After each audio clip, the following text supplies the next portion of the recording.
I joined bowling because it was my freshman year and I hadn't been a part of a sport yet, and I heard the announcement over the speakers, and me and my friend Isabel, who went there at the time, both thought at the exact same time in different classes, oh my gosh, I need to talk to her so we can join bowling together.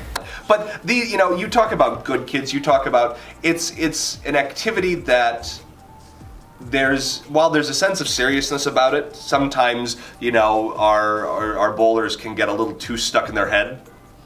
They get a little obnoxious about the fact that they're throwing poorly.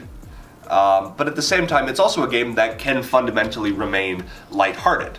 I started bowling and I was throwing normally like a normal person, but it was time when I learned how to curve the ball. It was like something really, really cool to see the ball do something new, and I actually really enjoyed it. I knew that if I didn't take this opportunity to grab this coaching position, I wasn't going to have any sort of outside extracurricular activities to my name.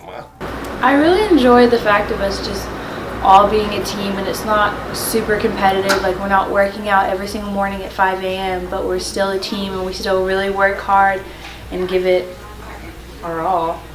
I think kids should join the bowling team because it's a really great community. You get to know everyone there, and once you do, you really never want to go back.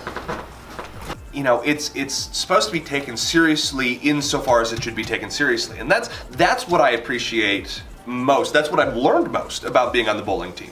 They get a sense of being a part of something bigger, something that most people do just for fun, but you add competitiveness to it, and it just best of both worlds in a way. It's a lot of fun.